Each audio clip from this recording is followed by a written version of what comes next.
Hello, viewer. Let me ask you one simple question. What would you consider the peak of NACS? Cloud9 winning the Boston Major or 2019 Liquid? I'll let you think.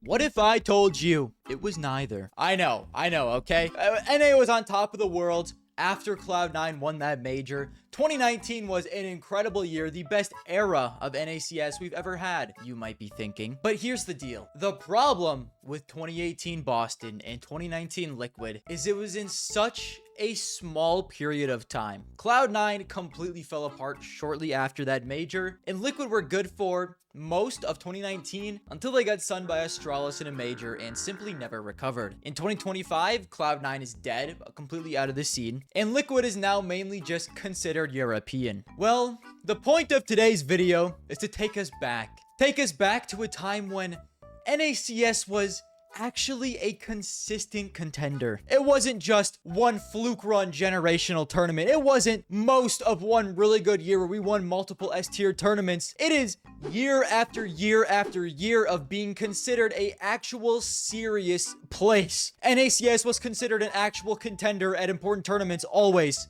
Not for just these small period of times, and we had multiple good teams. Ladies and gentlemen, I sure hope you're okay going back in a time machine, because let me take you to 2001.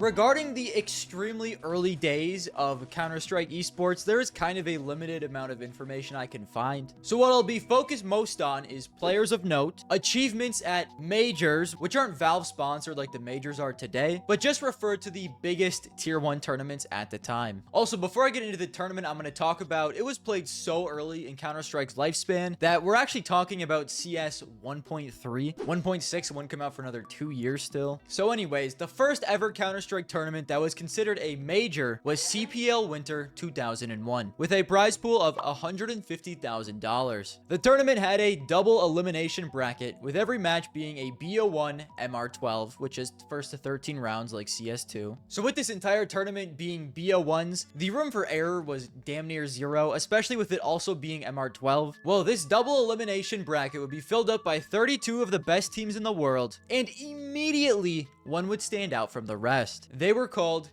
Extreme 3. It was an American team that consisted of K-Sharp, Rambo, Bullseye, Big Dog, and Chameleon. In their first match, they would 13-0, then 13-3, then 13-1, and bada bing bada boom, they're in the semifinals. Their match in this semifinal game would be against Infernum, a majority Austrian team that had also looked fairly good so far, but not good enough as X3 would easily win 13-6. They were now in the upper bracket finals, losing 10 total rounds over 4 games. Their upper bracket final opponent would be NIP, a Swedish team that had looked solid, but once again, not nearly as dominant as X3 did, losing a total of 24 rounds over their 4 wins. But surprisingly, NIP would go on to crush them, winning 13-6. But like I said earlier, it is a double elim bracket, so it wasn't completely over yet. They'd have a chance to get revenge if they made it through the lower bracket final, which they did, winning 13-9. They were now in the actual final against NIP, but due to their first loss, they would now be a heavy underdog. And this final would actually be a BO3. But since NIP had made it through the upper bracket, they would start with a 1-map advantage. If X3 lost it all, it was over. Map 1 would go to Nuke, where X3 would barely squeak through a win in overtime, 16-12. Map 2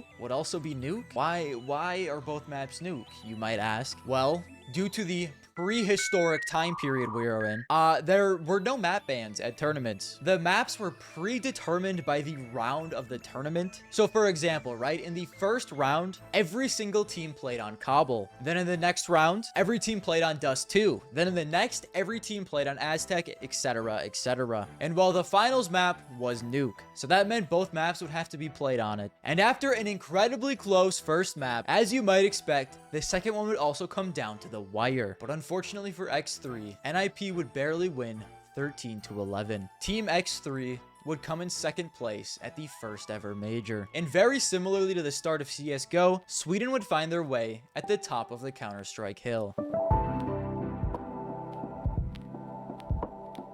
Heading into 2002, there would be 3 majors this year. We weren't in little baby town anymore with just one. We are absolutely loaded up. And the first of these would be CPL Summer 2002. Although for some reason, Extreme 3 was nowhere to be found. Had they already fallen off a cliff? It was NACS, so I wouldn't even be surprised. But thankfully, no, the boys were not going down that easy. The core of X3 would go on to join Team 3D. They were a new organization that had been formed in 2002 by Craig Torble Levine, who was currently just a college student at New York University. The team now consisted of K-Sharp, Rambo, and Bullseye from Extreme 3, and 2 new players in Da Bears and Jaden. But the new iteration of this team wouldn't have nearly the same success, as at this major they would only go on to win 1 match. The final of this major would be between SK Gaming and Game Online, 2 majority Swedish teams. So Sweden was going to stay on top no matter what, but this was kind of interesting. The first team to ever win a major in NIP had split, and 2 of their players in Potty and Heaton were now on SK, with one of them, HYB, being on Game Online. So there was a little reunion in the final where SK would win. Shake it off, boys. We've got WCG 2002 to look forward to. This tournament would have teams split into groups to decide who made playoffs. And due to the disappointment of the last major, Team 3D would change 2 of its players, Da Bears and Jaden, keeping the old X3 core together. The 2 new players would be Kane and Moto, and nearly immediately they proved to be upgrades, as 3D would easily top their group. They would then go on to win their first playoff game, but get stomped by Good Game, a French team, in the upper bracket quarters, and then lose to Mouse Sports in the lower bracket shortly after. Would NA ever get back to a major final? Well, the good news is Team 3D wasn't alone. There were other NA teams actually doing work at this major. In the final of this major would be a team called Nerve. They were a full Canadian team who would go on to lose to M19, a Russian team, but at least there were multiple NA teams who were competing to be the best in the world. Unfortunately though, at this point it looks like EU was just still 1 step ahead. It was now a full year after X3 had made the finals of a major, and the 2002 CPL Winter Championship was about to begin. Like always, they'd play well and make the upper bracket semifinals, where they would have to play the powerhouse of SK Gaming. But being CPL Winter Merchants, Team 3D was not letting this slide. And just like the last CPL Winter Tournament, they would once again make the upper bracket final, except this time, the boys would win. In the final, they'd play a team they had just beaten,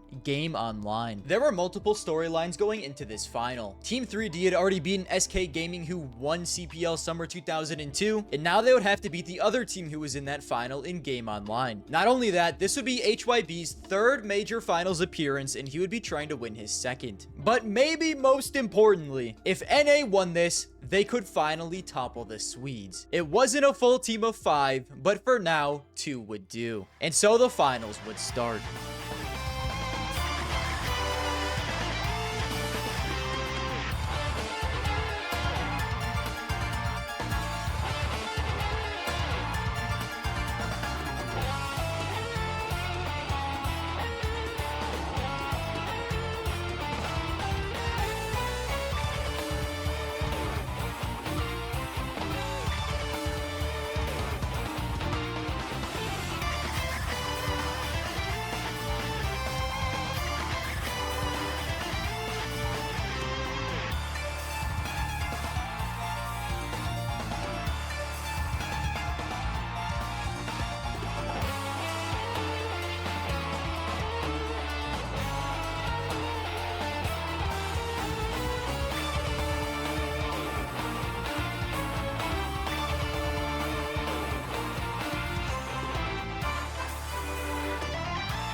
The power of 2 Swedes could not compare to the power of 5. So unlike last time, the Americans would actually pull through. Bullseye, K-Sharp, and Rambo, with the help of Moto and Kane, had made it back to the final and won North America its first major in Counter-Strike history. And along with them, Craig Torble Levine's passion project of Team 3D was seemingly paying off in a huge way. Although the esports scene was still in its infancy, this organization would go down in history as one of the greatest Counter-Strike teams of all time. And currently, they were the team in NA to beat. No one could even get close to them. Barmlings, due to my inventory now being worth 3 bags of Doritos and a paperclip, now might quite literally be the best time in years to get that new combo you've always wanted. And why not do it with today's sponsor, SkinsMonkey. SkinsMonkey is an instant trading site with an incredibly large selection of skins, low commission, and an easy search filter system. Buying or trading your skins has never been easier. And if you use my link today, you can get up to $5 completely free. They also have daily, weekly, and monthly giveaways on their freebies tab, along with a 35% deposit bonus if you use code Garmour. You can get your new knife currently on a crazy discount along with a 35% deposit bonus. At this point, it's basically free. Check out SkinsMonkey today with the link in the description or the QR code, and back to the video.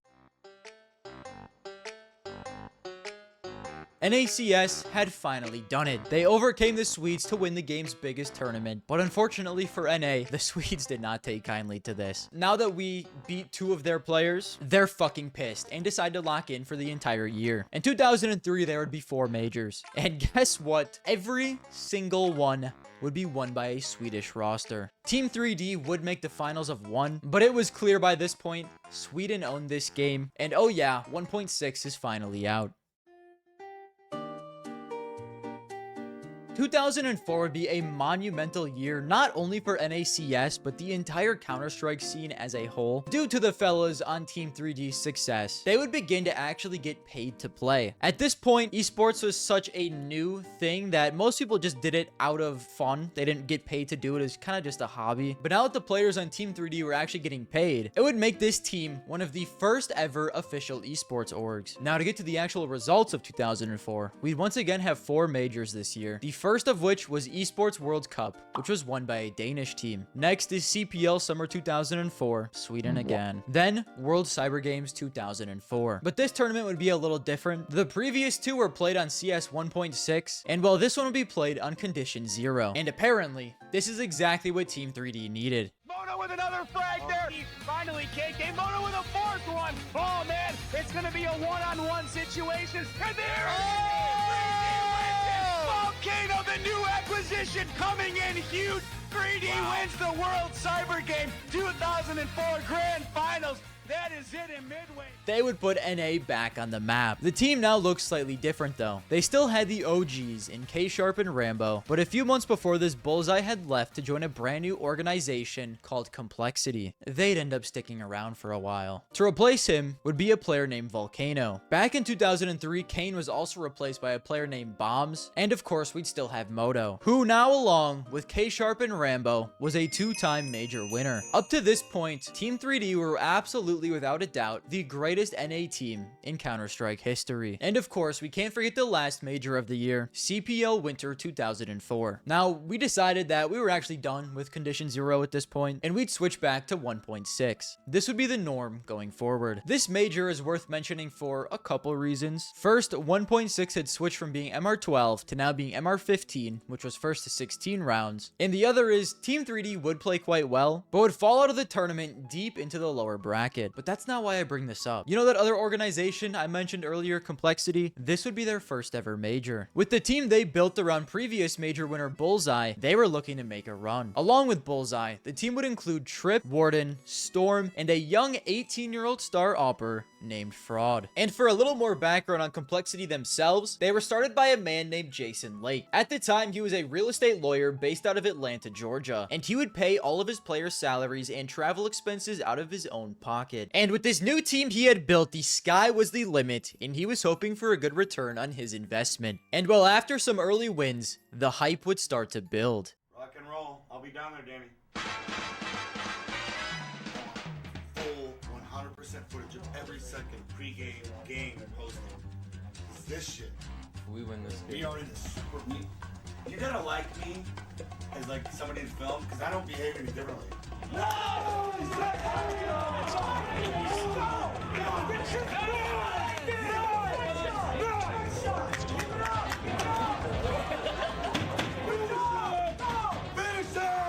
Warden goes down the middle. Bodega Cat for peaks middle, and Complexity is destroying them. Bullseye flanking from behind. They'd go on to have an incredibly strong run, making the upper bracket semifinals. But that's unfortunately where it would begin to crumble.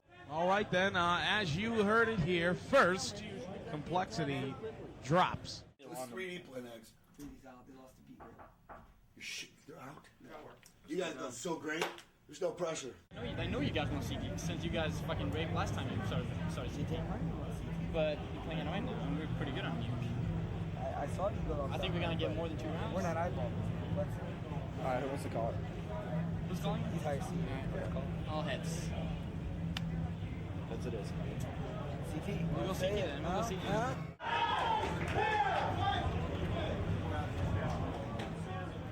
They'd lose to GC, a fellow American team, and get knocked out of the lower bracket by NOA, finishing in 5th place. All things considered, it was a very strong first run. And oh yeah, one more thing. The team that knocked them out, NOA, they were a majority Norwegian team, but did include 2 North Americans on the roster, Method and Jaguar. It was a very strange mix, and it looked like it wouldn't work, as they got dropped to the lower bracket by eyeballers in the upper bracket quarterfinals. But somehow this team would go on to power through 5 BO1 lower bracket matches to make the finals in a rematch against the team that sent them there. And somehow, even with a map disadvantage, they'd pull through. That would mean 2 more North American players would have a major title under their belt. Except the biggest problem here is eyeballers were a Swedish team. And well, we saw what happened last time NA beat them. All North America could do is pray they would have grace going into 2005.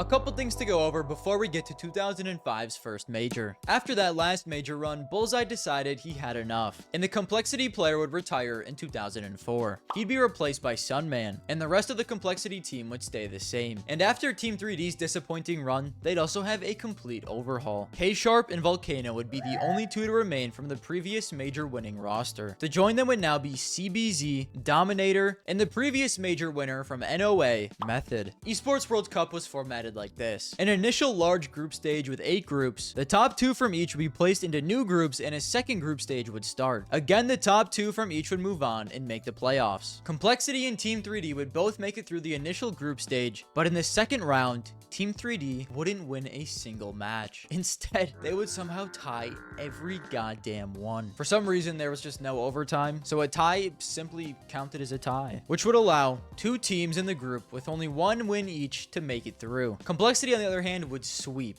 going 3-0.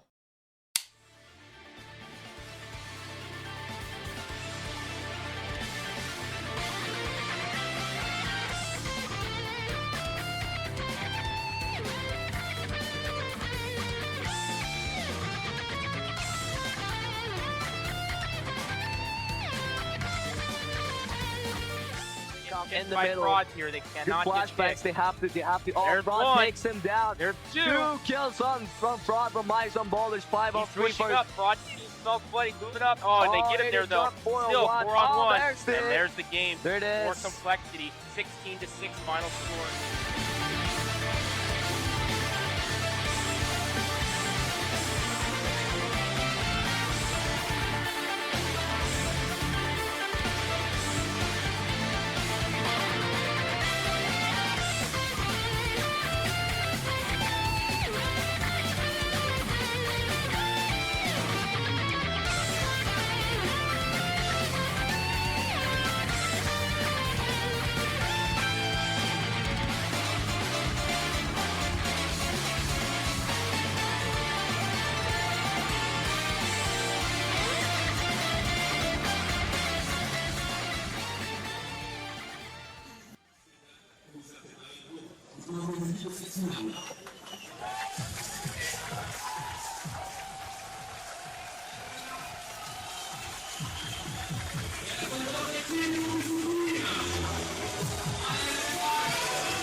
And in their second ever major appearance, they would completely destroy every team they faced, winning their first ever major. The race for the greatest team in North America had begun, and Complexity was absolutely beginning to nip at the heels of Team 3D.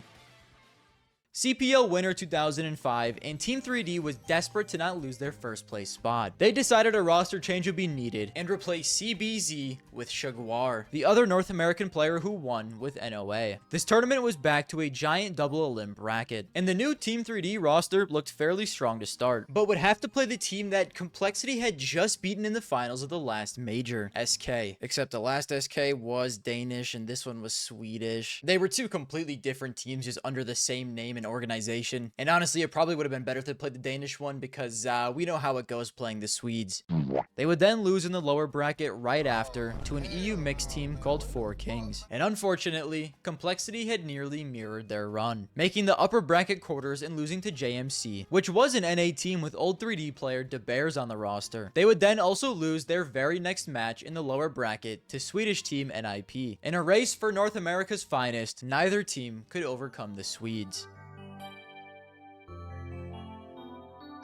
Hey, so you know that little fetus star opera for Complexity Fraud? He's been nominated for Esports Player of the Year in 2005. At this time, he easily looked like the most mechanically gifted player to come out of the region. Team 3D star opera K Sharps was also looking to be great, but had taken a break from competitive play in March of 2006. To replace him would be his old teammate and two-time major winner, Rambo. Jaguar was already an opera himself, so that would be the team's opera moving forward. And along with K Sharp, Dominator would also leave and be replaced by another old Team 3D player, Moto. To start the year, we'd have Esports World Cup 2006. Of course, once again, we have 8 groups with 5 to 6 teams in each, and the top 2 make it out. We also know the NA GOATs are basically shoo-ins at this point. Now, we have the second group stage. Same thing, except there are 4 teams per group in 4 groups. Complexity and Team 3D would both squeak into the playoffs, but I have even better news. They'd get placed on the same side of the bracket. If both won their quarterfinal games, we'd have an NA showdown. Unfortunately, Complexity would be matched up with the Grim fucking Reaper, Sweden, who would go on to kill both NA teams. It seemed like there was an interference in this NA race, so it was time to run it back. The classic giant-ass double elim bracket, and Team 3D would start out strong, winning 16-1 in their first match, but their next one would be against a Brazilian giant team in Generation X. Brazil had actually just won the last major, and their region was improving incredibly quickly. Too quickly for Team 3D to overcome. They'd have to fight from the lower bracket. Complexity would start off with an easy W, followed by an easy W, followed by a sweaty W, followed by another easy W, where they got their revenge for their local rival. They were now in the upper bracket final, and after those easy Ws would get absolutely fucking stomped. 3D would need to go on a generational lower bracket run, and it would start with 2 Ws, and right when they were gaining momentum, they'd have to play the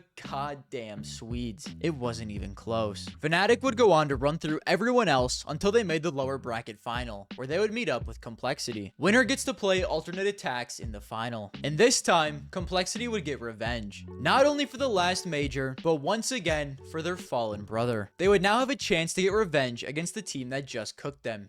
Down to 10 HP, Sunman down to 100. He's able to big crowd down Casio. This could be the final round here. Last could be a big round. Shepto's gonna be able to come out with the AK, and Sunman is gonna be able to help the break seed. So be able to... And well, I guess that chip on their shoulder was enough, because they would absolutely destroy alternate attacks. This was a huge development for the Battle of NA, as at this point, each team had 2 major wins, and it seemed like the race was neck and neck. Although it was becoming very clear, current form Complexity was a huge step above current form 3D. And if they didn't make a change soon, Complexity was gonna run away with this.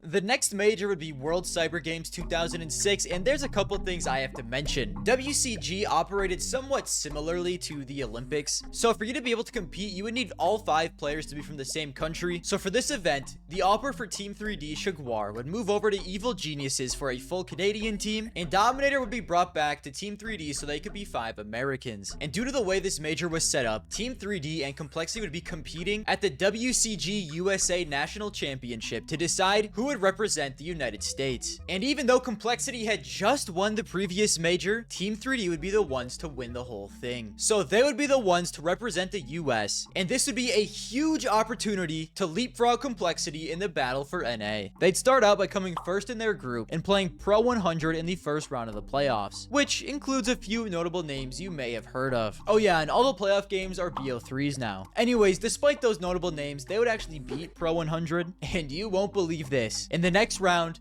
they play NIP in the Swedes. Do I even need to say the result? I just can't do it. I can't take this shit. The last major of the year would once again include both NA GOATs, who would go on to make the second group stage. And oh my god, they're in the same group with the fucking Swedes. This was by all means the group of death. And due to how dominant Fnatic had recently been, it was nearly a guarantee only one of the two NA teams would make it out. Here's where I have a little more explaining to do. In these groups, the matches were a little strange. Similar to CSGO, if you got to 16 rounds, you would win. But unlike CSGO, they'd play all 30 rounds no matter what. Now listen, any 1.6 veterans, correct me if I'm wrong. I'm assuming this was mostly to help with tiebreakers in the group. So for example, Fnatic plays Team 3D. The first half ends with a score of 9-6. Fnatic have the lead. They then take a huge lead in the second half, going up 7-2, which means they should have just won 16-8. Instead, Fnatic wins at this moment, and they play the next 6 rounds. Then the team's round 1/loss record goes next to their win record, and that decides who moves on if there are teams with the same record. Thank God we don't do this anymore. Since there were 4 teams in this group, there would be 3 rounds where everyone plays each other. After the first, 3D and Complexity both lost and gained a total of 10 rounds. They were dead even, and now would have to play one another. And this game was huge in determining who would move on to the playoffs, and both teams knew it. Tuning in now, maybe didn't get a chance to see that. The historical lifetime against Complexity in 3D. Let's see that again. I know we talked a little bit about that. There it is. There you go, guys. 43 times these teams have faced. 28 and 15 lifetime, and then there's the full lifetime stats. I know some people may have been just tuning in and didn't get a chance to see that, but those two teams absolutely have gone to war in the past, and we're going to be witness to it again. It would be a classic Dust 2 match, and it was neck and neck throughout. Team 3D would be the first to hit 15, but of course, Complexity would win the next to put the game at 15-15. And you might be thinking, okay, they're going to end in a tie, but even with these goofy-ass group stage formats, overtime would still occur. So the marathon would start. Huge round. Oh, nice. Up. That's the first round of OT here. If we get an opportunity. Oh, they moved a little quickly. Blew the guy right off. Didn't get an opportunity, but Sievers was ticking time bomb right there. There's an absolute ton of pressure on Jaguar right now. He must get 2 frags in order for his team to have a chance right now. Let's see if he can get another. This is the same thing they did before. They're crunching Shag inside, though, especially against Complexity. They called this rush here. Let's see exactly what Complexity's going to do. They're going to push out, looking forward to 2 big ones. And Shag's going to respond with that AWP. Grenade played off, and somehow he gets a frag. I don't know. I think it partially got him. Method over in the middle, picks one off. And there he is with the AWP from long. Drops him. What's coming right now for 3 members? Oh, what a shot by Fraud. There he is again on the Cat. They're running to B right now. They're cruising there. Sunman and Fraud, the only 2. I think Fraud is going to be looking for that middle shot, but puts Sunman in kind of a bad position here. Oh, a dink to the face of Sun. That hurts. And we are going to see a bomb plan here by Volcano. Fraud's off here, and he needs to take out Method first and foremost. Method should just hide. Do not come out if you're Method. If you come out, you're going to get taken out here. So here we go. Volcano taking Fraud down. It's now a 3-on-1. And there it is. Exactly. 3D staying Smart alive. play. 3D staying alive. Bomb plant spot. You can kind of see him right there. Oh, man. Method. Another shot. Rambo going to town. 3D's inside the site. 3D is doing exactly what Complexity does to teams, right back to them. And instead of using Fraud to do it, they're using Method. And I'm surprised by that because Jaguar is normally the AWPer on this team, but instead they're using Method. Is hiding in the corner around here. Let's see if they actually check it. They should, but no, Sunman gets the best receivers who decide to walk in. Not check the spot, gets 2 of them. Is Method going to be able to do this with the up? He does. What a shot, man. Close range. Oh, but he's going to get taken out by Fraud, who comes in now to 3-on-1. The overtime could just keep going here, Trev. Yeah, it just seems to keep going on and on and on right now. This round here, and let's see what happens. Bomb down right there, Trevor. Look at Method. Rambo, another big win. 3D is in position right now. Here we go, money troubles. Complexity rushing up. Let's see what happens here. Rambo's about to get flanked. Complexity may stay alive here. Bomb is ticking, and he does! Clutch play by Fraud. Man, they didn't check the spot. Dangerous, but that was a pretty tricky move there by him. And right here. Let's see if that nade he threw will do anything. He's already hurt. Sievers there backing him up. Oh, man. Really trying to make the entry. Sievers getting one. They're exchanging kills. Sievers with the pistol. That's huge. It's now a 2-on-1 situation against Warden. He's in the back. Sievers pistols him down. God. That's a 3 where Shag is here. And, He missed he that missed it. shot. And You Rambo. can't miss that. Storm can be up to the task. See, Storm has been up to the task all match long, and I'm not sure why 3D likes to do this. Here we go. Storm getting one. Sunman, his partner, over by the doors, gets another. The 3D having a tough time getting in. Still Shag haven't is over cleaned there. him out yet. Finally, Shag guns him down, but Sun is right there. Right here. Yeah, They're going to come up right below him right here. And he has the position. I don't know if I peek. He gets one of them. It's now a one-on-one. Let's see. He spots him, but no. Storm comes up big. Sievers had the opportunity right there. That's the last one in a 2-on-1. Let's see if he can do it. No, Complexity is going to win. Looking like Complexity would finally win 25-23. They were now in the driver's seat, being in complete control of their destiny. Anyways, Fnatic would rip off 25 rounds to Zex's 5, tying Complexity's total even with their triple OT. Fnatic was 2-0 with 45 rounds total. So at this point, it was impossible for Fnatic to not make it. And even worse, it's not even a guarantee that one of the two NA teams will make it out. Although, thanks to their win against Team 3D, Complexity would have the better chance of the two, being 1-1 with a round differential of -8. Zex was right behind them at 1-1 with a round differential of -10, and Team 3D would be in last place 0-2 with a round differential of -12. At this point, Fnatic was just guaranteed to make it through, but now there would be a fight for the second spot. Complexity would be playing Fnatic, and Zex would be playing Team 3D. If Complexity and Zex both win, it'll depend by how much, because then it'll be all up to their round differential. But if Fnatic beat Complexity and Team 3D beats Zex, due to the round differential still being so close, they could absolutely leapfrog both teams and make it through. We start the third round of the group stage. Fnatic and Complexity are on train, where Fnatic takes a 9-6 lead on the T side, and then goes 10-5 on their CT side. Complexity had lost, and even worse, they'd only get 11 rounds. This would put them at 1-2 with a round differential of -16. The best they could hope for is Team 3D to barely squeak through with a win 16-14, but even then, Team 3D would be 1-2 with a -10 round differential. After that horrible game against Fnatic, Complexity would be eliminated. So now, it was down to Team 3D versus Team Zex. And well, Team 3D would end up making it to the playoffs, where after all of that, they'd be first rounded by Hacker Gaming. It doesn't seem fair to me to have to play Hacker Gaming, the Chinese team, but that would be the last major tournament to close out 2006. 2007 would go on to be a completely awful year. The Great Depression for NACS. In the first major of the year, neither Team 3D or Complexity was in attendance. Well, that's because this year, Hitler was born. At least the Hitler for Counter-Strike. Its name was the Championship Gaming Series. One of the worst things that has ever happened to Counter-Strike. This was the old men in the suits take on what esports should be. Owned and operated by DirecTV, British Sky Broadcasting, and Star TV, it was a new league that treated CS like any other North American sports league. It would have a draft and teams would be allocated to cities and even aired live on the good old television box. And taking him on for the LA Complexity, he's the Muhammad Ali of gaming. He's the smiling miracle man who dethroned Master at the Combine, Adonde Suzy Thor!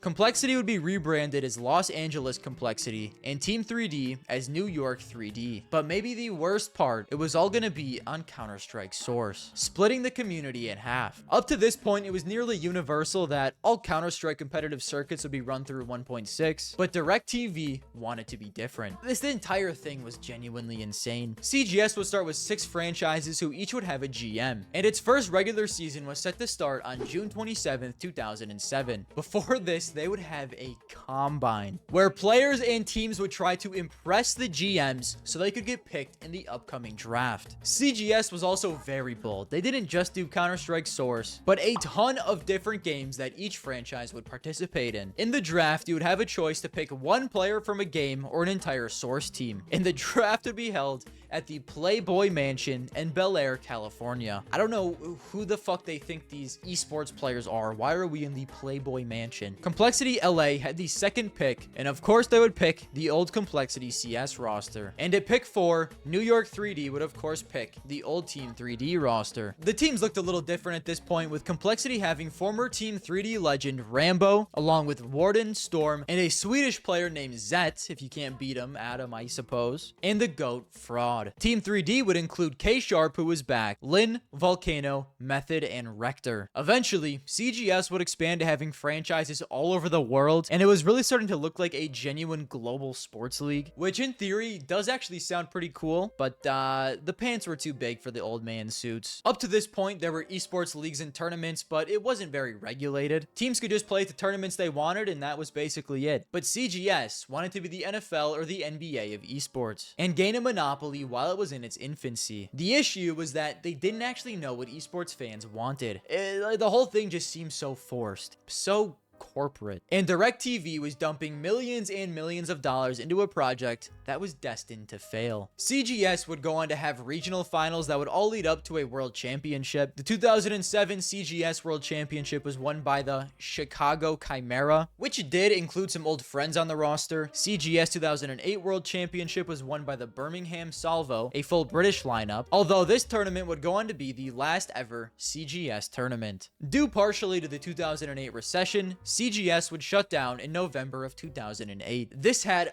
unbelievably devastating impacts on the teams participating. After CGS would crumble, the previous owner and founder of Team 3D would reacquire the team. Unfortunately though, this wouldn't last very long, as shortly after, the team and the organization would completely dissolve. One of the greatest teams in not only North American history, one of the first ever actual esports organizations, was now dead. What you guys might not know though is the founder of Team 3D is still incredibly active in Counter-Strike today. After Team 3D would collapse, Craig Levine would co-found the ESEA League along with the ESS agency, both of which were huge in advancing the Counter-Strike esports scene. Then, in 2014, he would join ESL as an executive VP for North America, eventually advancing to Chief Strategy Officer in 2018 and co-CEO in 2020. Everyone knows ESL, they're huge in Counter-Strike today, and a big part of that was due to Levine's help. Recently though, in May of 2025, he would step down as the co-CEO and step into more of an advisory role. And while CGS didn't completely kill their brother-in-arms Complexity as an organization, the CS team never truly recovered. They would lose their previous major winning roster, including most likely the NA GOAT at the time, Fraud, and they would then go on to sign Jack's Money Crew, which included Sunman, Method, Zid, Volcano, and the Bears. And throughout the rest of 1.6, they'd go through multiple players and entire rosters with little to no success. It seemed that the battle for NA had ended in a complete whimper.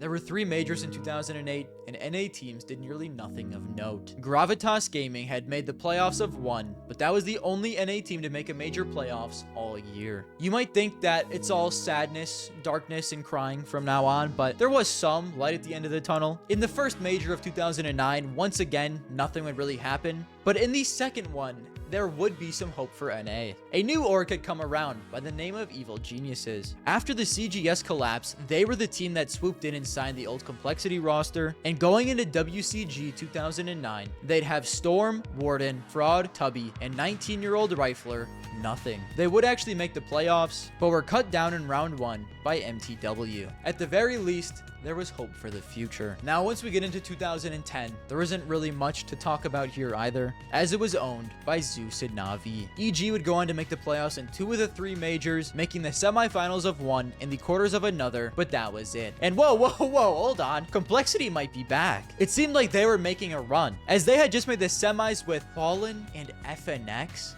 What the fuck? After actually making the major playoffs with an NA team this year, Complexity would just go on to sign a Brazilian roster, and that NA team would be the last one in Complexity's 1.6 history. 2011, there's even less of note at this point.